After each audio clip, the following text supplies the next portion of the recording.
So now, This award was the referee of the tournament. I won this at the Engine in 2022. It was the 20th edition of the Engine Cup. This is the award I won, referee of the tournament. And then 2 years later, 2024, I won the defender of the tournament, where we secured the tournament with Kaizer Chiefs. Okay. And then I think a week, I think last week Saturday, this is the trophy. I mean the medal we secured for the country.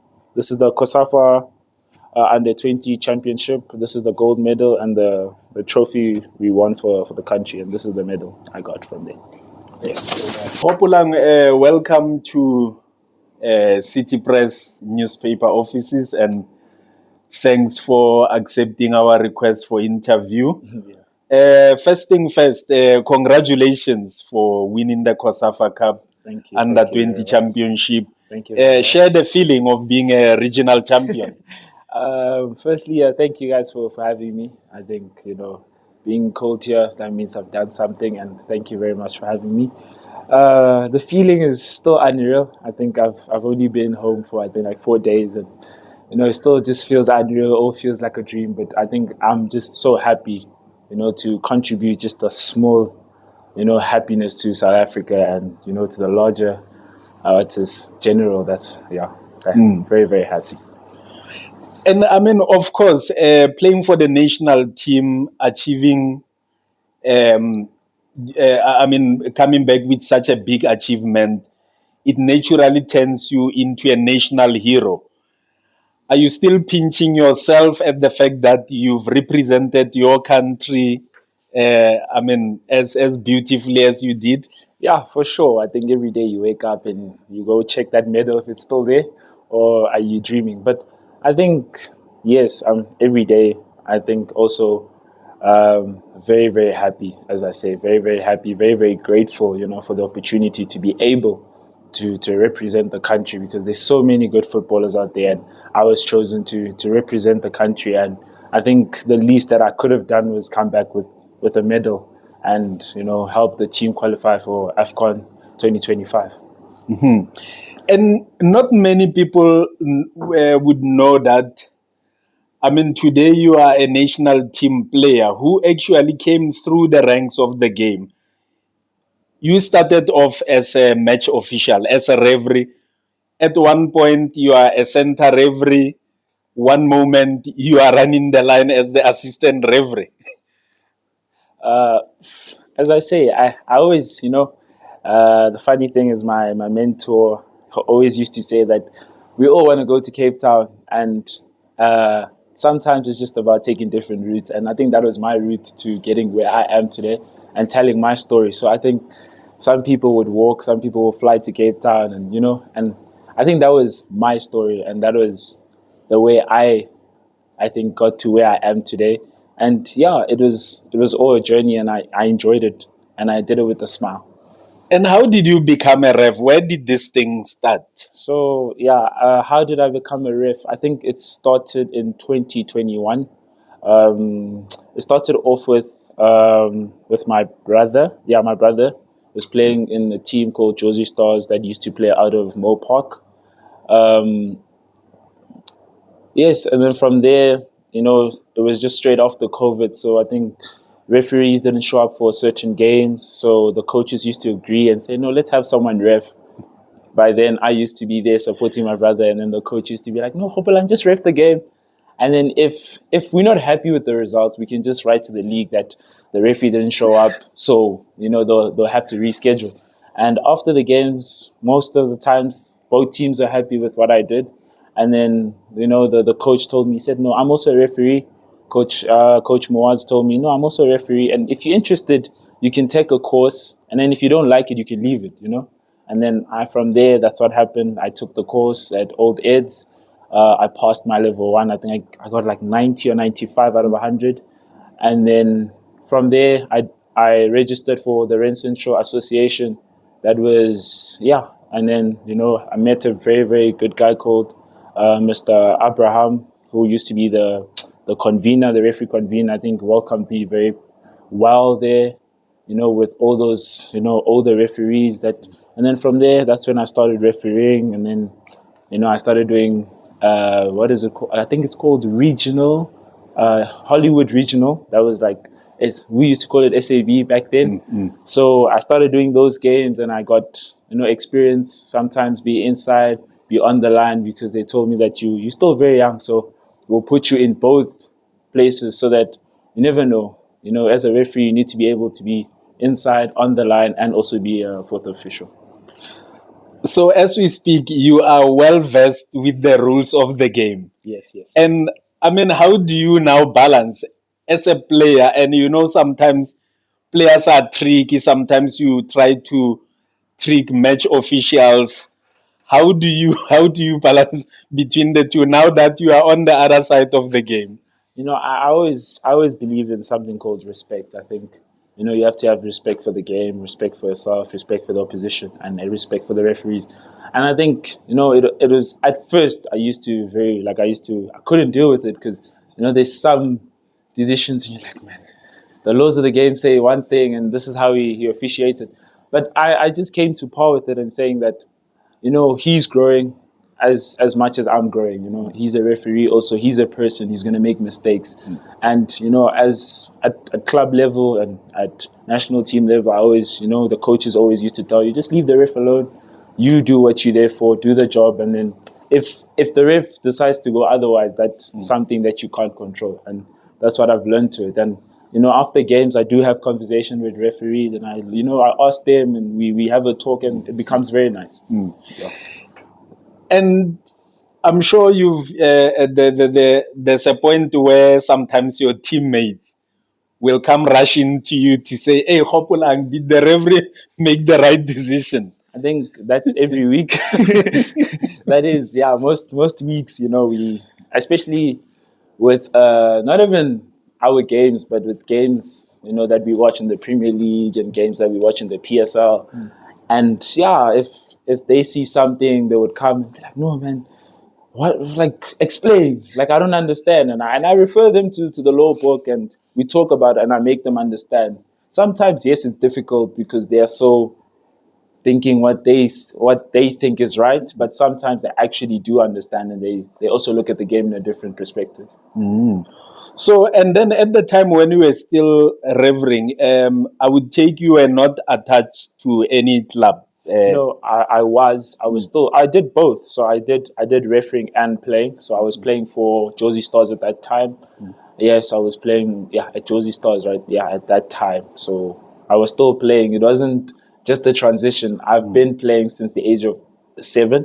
So I've been playing throughout. It's just in between I decided to do this refereeing thing because, my mom always believed that if God wants you to be at a certain place, he will take you to other places for you to get to that place. So it was that. And you mentioned your brother a number of times. Is he still also playing? And how old is he? My brother is currently 14. I think he is no longer playing club football anymore. He's focused on cricket, very, very good cricketer. So he's currently focused on cricket, and he's doing very well for himself there. So you are a family of sports people. Who do you take after? I'm not quite sure because both my parents were not really sports people, like per se, to say even now. But I think it's just something that my parents just wanted us to be involved in. They always wanted us to be involved in something that we can actually take pride in or enjoy. So me and my brother decided to take sports, and that's what we do. So when are your parents, what are they doing? Are they academics or what are they doing? I think I would say they are academics. I would say so because they are very busy with their sports. They watch football but they're not really, I would say, very invested in sports to an extent where they have teams and they buy merch and all of that. But even when you are playing for Chiefs and the national team, I'm sure now they sort of... I think with Chiefs, the funny story is I grew up in a Chiefs home. So I think it was just a blessing for me to play for Chiefs, because I grew up supporting Chiefs, diehard fan, and then being able to don and represent for Chiefs is something that was, beyond my imagination. And then a few months later, going to the national team, I think it was like I was living a dream, and it still feels like I'm living a dream right now. And how did you end up playing for Chiefs? So with Chiefs, I think it was with he knows how much I call him every day, and I thank him so much. Coach Mohammed Bamji, he's always been, one of the most important, people in my sports career. He's always been there, guided me even when I went to refereeing and all did that. He's always been there. So Mohammed Bamji spoke to one of the coaches called Taunyana, and from there I went through for a player assessment, and I did very well for myself, and I got signed at Kaizer Chiefs. And when was this? Do you still remember? Yes, it was in January. It was in January 2023. It was, I think, the 17th of January. I still remember the date when I went in for assessment. Yes. And I mean, at that time, it's January 2022. That's like a year after you were voted referee of the tournament at an engine knockout challenge, and I suppose Chiefs were playing there. Yeah, they were in the final. They won. I think they won in penalties. I disallowed a goal. Obviously, when I went in there, it was all fast. Oh no, man! It was not offside. It was this, it was that. But I think they won the tournament, but they thought they didn't want to go to penalties, because it's a Chiefs culture to win the game in the time. So I explained to them. Yes, it took months for them to understand, because I understand also if I would have, because I think that goal, it was already 1-1. So if they scored that goal 2-1, they win against Sundowns. So I disallowed the goal because it was offside, and I explained to them. It took a few months for them to actually understand, and now everything is all right. Oh, so you ref the Chiefs Sundowns there. Final. So you said it was the final. It was the final of the Engine 2022. Okay, and then 2023 I joined Chiefs. And then 2024 you won the tournament. And then I won Chiefs. The tournament with Chiefs, and I went on to win with the national team. And I think also during this time, Chiefs also defended they won the Champs of Champ also. Yes. Oh yeah, and then they were playing because you were already in camp. Yeah. Yes. Yeah, the under 20s. So, and Gopolang, like, does it really make sense to your friend when you tell them this story? Like, I mean, it doesn't add up for someone who's not following. Like, I think like a lot of people don't believe it. I think it's only when they see the pictures, and that's when they say, okay, yeah, this is actually true. But if I just tell someone that, bro, like 2 years ago when I was 16, I was a referee, now I'm a national team player, it's like, you're just telling a fantasy. But I think once they see the pictures, and I think to my friends who've seen me actually do my work, be a referee, ref their games also, they know the story, so they were part of the story, to say. Yes. And I'm sure even Parktown Boys, they must be proud of you. Yeah, it's I love the school. It's a very, very good school. I've been there for 4 years, and I think at Parktown they are very, very proud of me, and it's always been where they've taught me how to be the gentleman I am today. They've instilled a lot of discipline, resilience, all of these things that I instilled, in a Parktown boy, and that have helped me throughout my football and my referee career. And how was the reception there? I'm sure also not to forget to mention that you could be your name amongst like things that they do, like the Hall of Fame or the Wall of Fame kind of thing. So the real thing is I haven't gone back to school yet. I'm only going tonight. So I'm only going tonight for the ceremony, and then tomorrow for my final assembly. So I think I'm excited to go back and to show them what I've done and how I've represented them. And I think I've gotten messages from coaches, parents, and my teammates that I play with at school about how proud they are of me and how how I inspire them to do better and to push. And I think that's what I've always wanted to inspire, because I feel like every story has to inspire. If your story doesn't inspire, it's not a story. I mean, your story is almost similar to that of Bayanda Walaza, remember, who brought us a medal at the Olympics. Yes, yeah. I mean, the man on one side is juggling, athletics, track with books. In your case, how were you able to do it in terms of catching up with your school lessons while you are in national team camp? Because I mean, at that level, it's understandable you mostly play at weekends.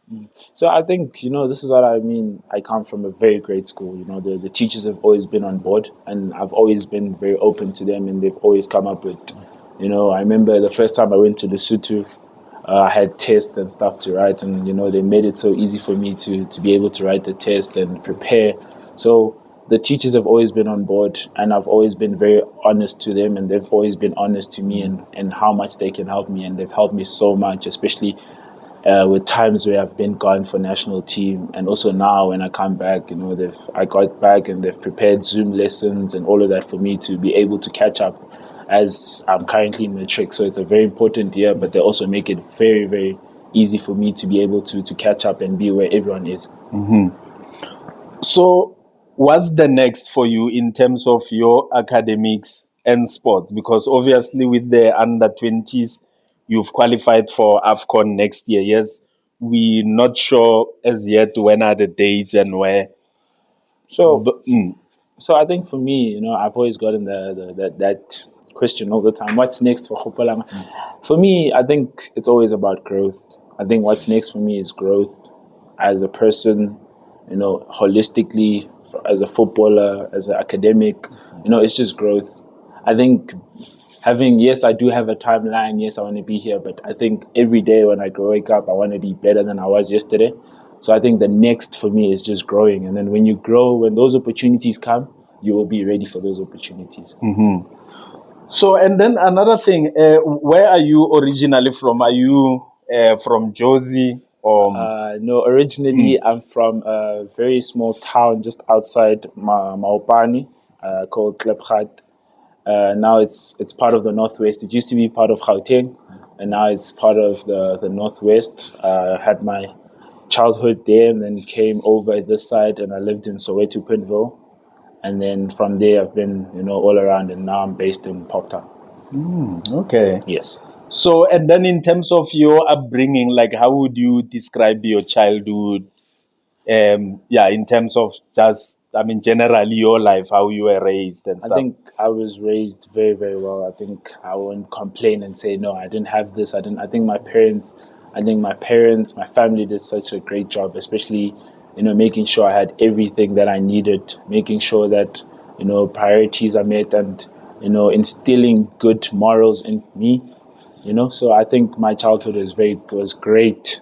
There's nothing I can change about my childhood, because I feel like all those incidents I've had in my childhood had helped me become the person I am today. And what do you aspire to be? I mean, you've got these leadership qualities written all over you, and even how you actually articulate yourself. You sound like a leader already. Obviously, I think like every footballer, like everyone who plays football and who makes national team, I think obviously I want to become a professional footballer. But also, if that's in the cards, and if that's what the Lord and Savior Jesus wants for me, that's what I would love. And I think also would like to take on this sphere of, going to school, becoming maybe an accountant, something of that sort, to see if that is a way for me. But as I always say, that wherever the Lord takes me is where I would go. So you are very good at numbers. What's your favorite subject at school? I love business studies. Very, very great subject. I enjoy it. Also, accounting is a very interesting subject. Challenges the mind. Yeah, those are my two favorite subjects. And the highest mark there, I'm sure, 90%, 99. We're pushing. We are pushing. Yeah.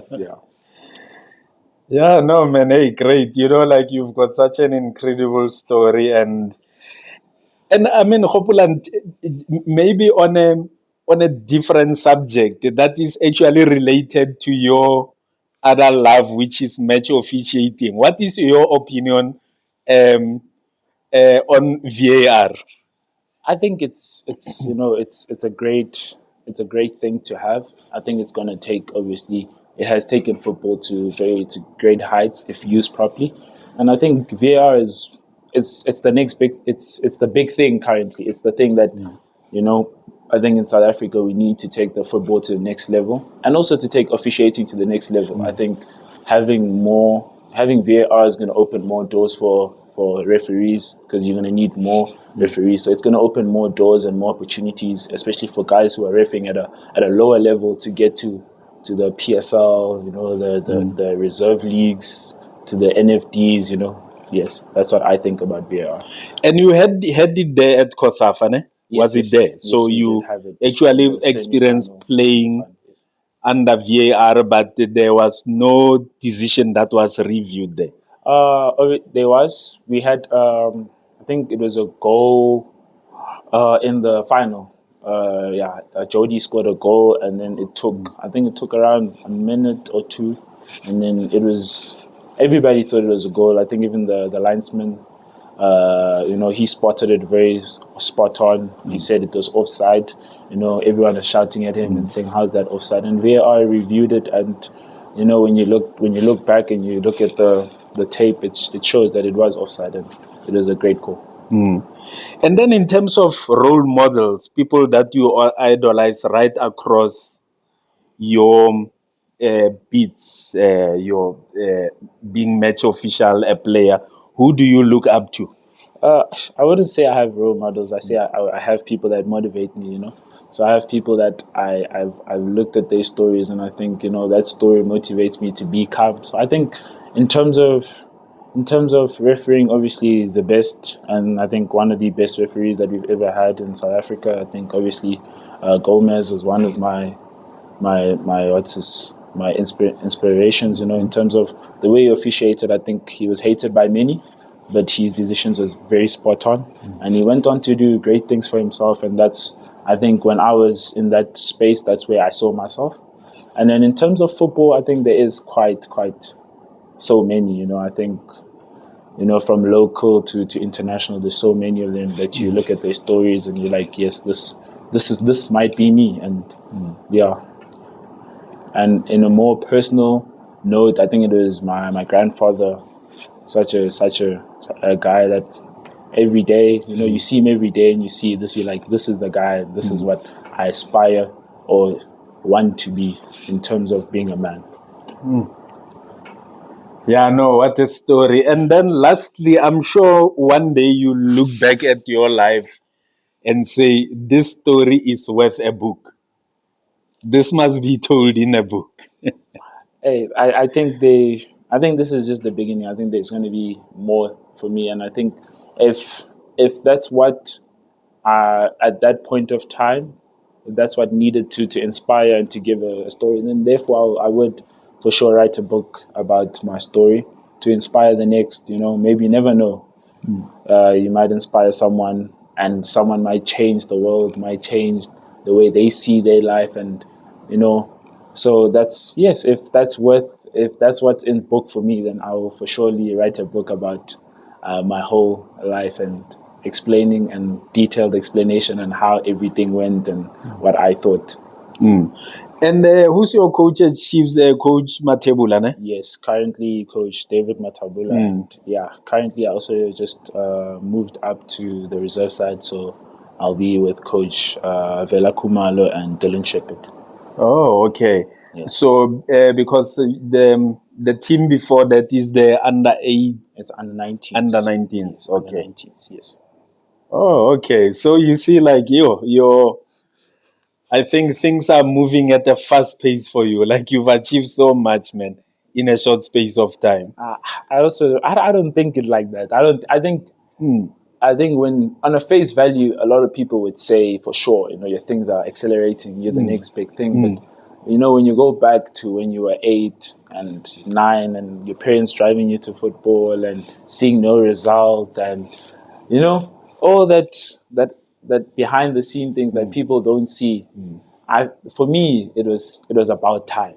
I think it was just about time things were supposed to happen. And for people, it's like, oh, things are happening so quick. You just joined Chiefs. A year later, you're in the national team and you're one of the most, you're a starter in the final and the same. Like, how? And I'm saying, guys, but you guys don't go back to, you know, the struggles I had before getting to that level. And that's what I say. And there at the tournament, you only missed the Malawi match. Ne? Yes, You were not there, and then part of the Malawi game. like what was the change there? How did it happen that the coach now started you in the following matches? I think I'm not quite sure. I would not even answer that. I think I don't sit in the technical meetings, but I think, you know, coaches make decisions and I respect them, you know, especially in the Malawi game. I sat outside and I respected that and I supported my team because I knew that it was for a greater cause. It was not even about me. It was about the whole country, about 63 million people that we are representing. So I think, you know, sitting outside, being inside, you just have to do your part and do your utmost best. And you grabbed the opportunity, and then it was 90 all the way. Yes, I grabbed the opportunity and it was 90 all the way, for sure. Yes. Yeah, no, once more, man, congratulations. Thank you very much. Thank you very much for giving us a visit.